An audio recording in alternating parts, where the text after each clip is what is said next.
How does that No, look? I'm not saying that.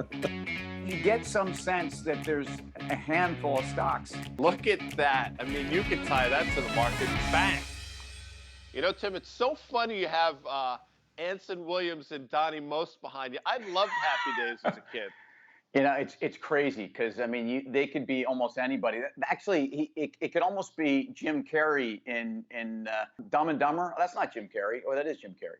Yeah, Anyway, it sounds good to me. I love Happy Days. I know it's not Potsy and Ralph Mouth or Mouth or whatever his nickname no, was. it's Simon and to this day. Garfunkel, dude. Come on, Exactly. it's Simon and Garfunkel, and there's a reason. What's the reason? You know the reason. Well, this week in 1967, I should say, The Graduate came out, and listen, I think in a lot of ways that put Dustin Hoffman on the map, but some would argue that put Simon and Garfunkel on the map. More important to Simon and Garfunkel or Dustin Hoffman? Like, I think Simon and Garfunkel were going to do what they were going to do. And again, these two cherubic young men from Queens were, I think, about to it was a time of that folksy music with a little bit of a storyteller. I think Paul Simon, I think we've had this discussion. He's in the top 5 songwriters of all time. Might actually be more commercially prolific. And then you get into like, was Art Garfunkel even needed here? Or is he the John Oates to the Daryl Hall? Do you care about Garfunkel here, by the way? Absolutely. I mean, his falsettos in some of those songs. I mean, those songs do not exist at the level they do without the genius. And he is a genius, by the way, of Art Garfunkel. Did you know he's like a math whiz? He taught mathematics. I mean, the guy is absolutely brilliant. He looks it. And the songs are smart. And again, they are kind of for people from New York. Simon and Garfunkel are hallowed ground. That concert in Central Park. I think I was in 8th or 9th grade. I definitely cut school. Took the train into the city.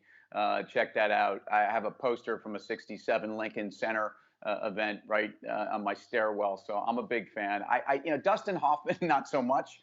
But, So The Graduate was a great movie, and some great actors and actresses in that movie. Obviously, Anne Bancroft played Mrs. Robinson, but Catherine Ross played Mrs. Robinson's daughter, the love interest of Dustin Hoffman. I mentioned Catherine Ross because you know who she's married to? No idea. The great Sam Elliott, and you know Sam Elliott. I mean, we could rattle off Sam Elliott movies, but I mean, dude, Sam Elliott. I mean, first of all, if there's a man crush, I got Ryan Reynolds up there, but Sam Elliott, are you kidding me? I mean, like Sam Elliott is a man's man. By the way, Mrs. Robinson, great song by Simon and Garfunkel, maybe done better by the Lemonheads, Evan Dando. I bet you don't even know who they are, but I'm a little cooler than you are. Anne Bancroft, by the way, I had a Bancroft tennis racket growing up. At first, I had a Jack Kramer. It was like, that was the classic one. Then I switched to a Bancroft. So there you go. My sense, your game was not enhanced by either racket. I'll also mention this name. Let's see how good you are. Alice Ghostly was in The Graduate. Alice Ghostly. Okay, give me Elizabeth Montgomery, and you'll give me Bewitched. What? Bewitched. Great show. I will tell you that Alice Ghostly was the next door neighbor that was always intruding and always thought she sort of snagged Samantha Right. doing her spells, but she never was able to do it. Well, it's funny. Every sitcom had that nosy next door neighbor, and every one where you happen to have magical powers, including Roger on I Dream of Jeannie. Roger was always coming over and almost picking her up or catching her, but then she would turn him into a toad or something.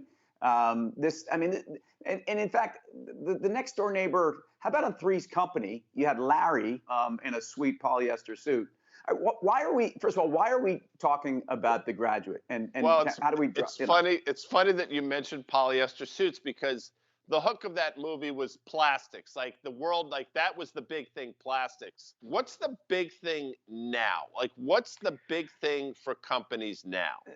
There's all kinds of things that are the new thing, the cloud, the this, the that, and there's ways companies do business that are the new thing. But when I think plastics of 1967, I think EV of 2021, 22. I mean, I think of a world that now is embracing a physical that's representative, though, of a life-changing way product, whether it's an EV bike that I was riding around this morning after dropping my kids at school, whether it's, the EV cars that people are talking about, dreaming about, excited about, or just, everything actually related to either, batteries and solar power, but harnessing nature and this power, but putting it into everyday products. How am I doing? I mean, you went meta on me. So since you went meta on me, I'll give you the metaverse. Apparently, that's the next big thing. And listen, it's Yeah. clearly not meant for people like me, but a lot of people think that's going to be effectively the next internet is this metaverse. And obviously, Facebook or the now known as Meta is probably best suited to take control. Well, and the good thing about that is I believe it's, we're into Internet 3.0, and so the story I think here is that the evolution of technology is certainly going to find us the next plastics, whether it's the metaverse or whether it's EV. Are we a better society than we were in 1967 when we were judging the Bancroft-Hoffman liaison? Nice And word. life almost seems so simple in the fact that this was all we had to focus on. Progress is always painful. I would say that we continue to become a better society. And as the saying goes, a man hears what he wants to hear and disregards the rest, which is just a brilliant line from the great Paul Simon. Let me ask you this question: Dick Sargent or Dick York? I tell you what, Dick Sargent. They were the absurd thing here is they were both husbands to Bewitched, right? Am I right? That's exactly right. And you can't tell me which was first. That's a common mistake. But I think it was Dick York was first. He had a back problem. He bowed out. Dick Sargent came in. Great cast. Paul Lynde doing cameos in Bewitched. Just a great show. So Dick Sargent was the bridge over troubled waters to Dick York. Guy, I think it's time for us. These are troubled waters we are in, but you are a good man, and I will see you about when? Like, what are we doing here? You can see us every day at the airports, at the bars, the lounges, whatever you are at the airport, we're there. He is Tim Seymour. I'm Guy Adami. We are Commercial break.